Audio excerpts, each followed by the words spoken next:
Bienvenidos a Pregúntale a Confiep. En esta ocasión vamos a hablar cómo combatir la corrupción. Y para ello me encuentro con Eduardo Herrera, quien es el director ejecutivo del Consejo Privado Anticorrupción, CPA. Bienvenido, Eduardo. Gracias por la invitación. ¿Qué es la corrupción? Empecemos por ese tema. Bueno, en principio hay que entender que la corrupción es un fenómeno mucho más que lo legal. Normalmente estamos acostumbrados a tener a la corrupción como un fenómeno estrictamente abogadil, legal y de justicia. Yo entiendo que la corrupción es un fenómeno mucho más grande, incluso hasta con consistencia moral y ética.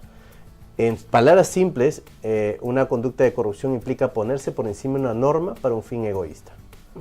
Y ojo que estoy hablando de normas, no estoy hablando de leyes. Puede ser una norma no escrita, puede ser una norma ética, una norma de comportamiento, etcétera, etcétera.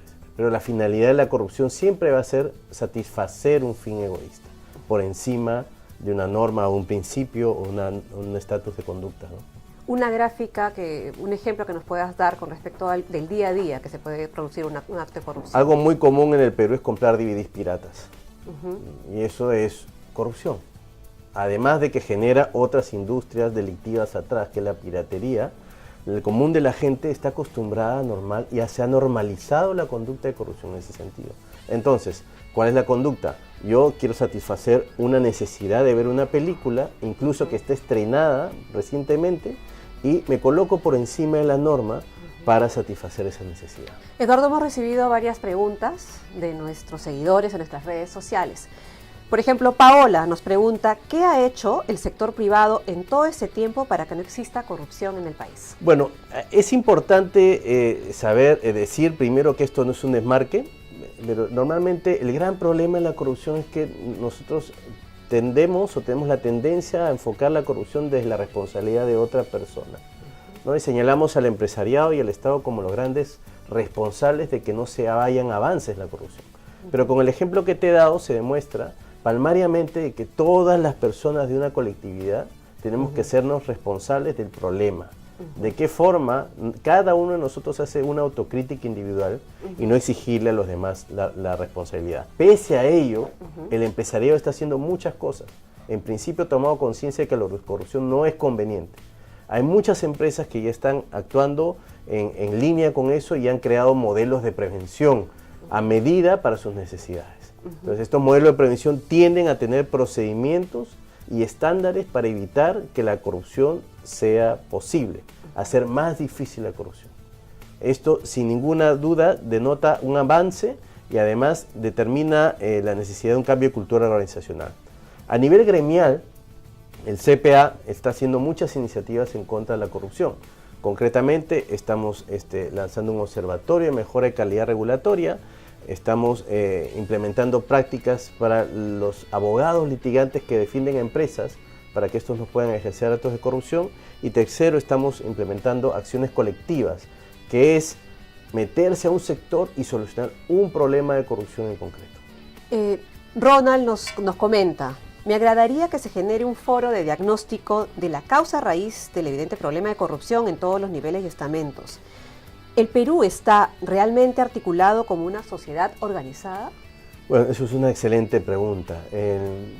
La diferencia entre la criminalidad organizada y la colectividad es que la criminalidad está organizada, ¿no? Entonces, ellos viven 24/7 pensando en el delito. El Estado peruano, y no solamente el Estado peruano, muchos estados latinoamericanos no están con esa predisposición.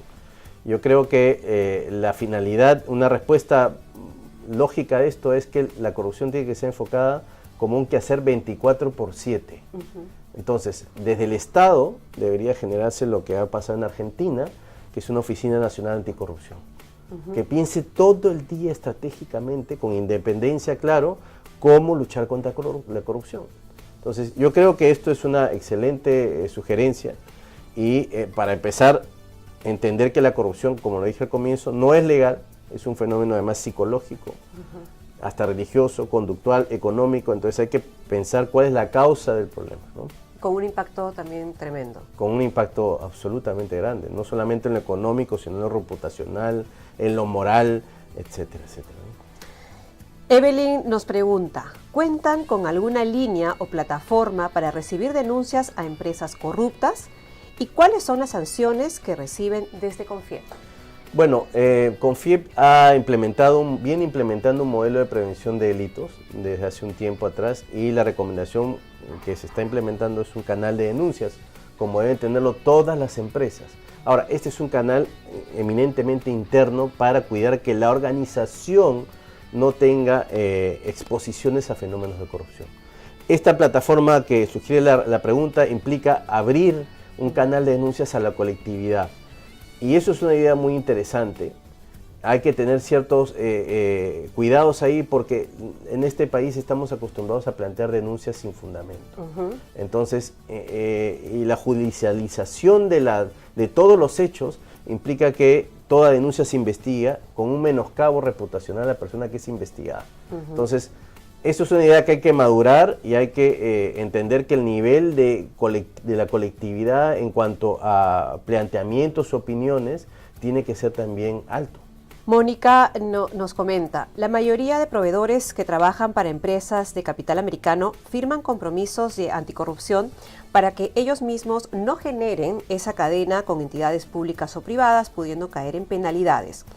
Es difícil controlar a todas las empresas privadas, pero ¿por qué aquellas que tienen miles de proveedores no comienzan haciéndolo? Así se comprometen en esa lucha que afecta a todo nuestro país. Sí, bueno, eso es una excelente iniciativa también. Las empresas grandes, las que tienen miles de proveedores, tienen que irradiar el modelo de prevención que ellas ya tienen y exigirles como un estándar de contratación comercial a sus proveedores que tengan este tipo de modelos de prevención. Yo creo que esta es la forma en la cual cada empresa individual se compromete con ser una cadena más para evitar corrupción. Así como está pasando, por ejemplo, en la seguridad y salud en el trabajo, que las empresas, muchas de algunos rubros en particular, exigen un estándar de seguridad determinado. Lo que se está pidiendo ahora, yo sé que muchas empresas lo están empezando a hacer, es pedirle a sus proveedores una exigencia de un modelo de prevención auditable, que pueda ser real y no de papel. Ahora, ese modelo de prevención ya es obligatorio para las empresas. Es conveniente. La norma legal dice que la persona jurídica o las empresas o las asociaciones o fundaciones son responsables penalmente por los delitos. Y que, siendo así, tú deberías de tener un modelo de prevención para evitar esta responsabilidad en la hipótesis que entres en una denuncia. No es obligatorio, es conveniente, ¿no? Entonces, pero sin duda alguna tiene un incentivo económico de contratación. Porque cualquier persona, cualquier empresa va a ver como potente, o cualquier inversionista va a ver como potente, que una empresa en la cual mete plata tenga modelos de prevención. Eduardo, también nos preguntan, tengo una pequeña empresa y me encuentro con pedidos de coimas para poder funcionar. ¿Qué puedo hacer? ¿A dónde puedo acudir? Eso nos lo dice Raquel. Bueno, el gran problema de la soledad del empresario es que muchas veces se encuentra contra la espada y la pared entre la viabilidad de su negocio y pagar una coima, ¿no? Esto lo sufren, ojo, una pequeña empresa como las grandes empresas a todo nivel. El asunto es atreverse a denunciar. Atreverse a denunciar, acudir a las autoridades. Hay ya una ola positiva de denuncias. Ya hay mucho apoyo, así como está sucediendo en la violencia contra la mujer.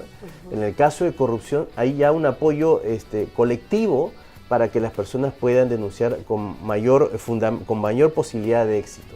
Entonces, yo creería que, en principio, tratándose de una pequeña empresa, debería impulsar la acción colectiva, o sea, buscar a sus pares, porque es muy posible que los pares sufran y padezcan la misma situación, y buscar denunciar estos hechos para que esta conducta no quede impune. Y no ceder, el gran tema es no ceder, hay que saber perder para ganar, ¿no? Exacto.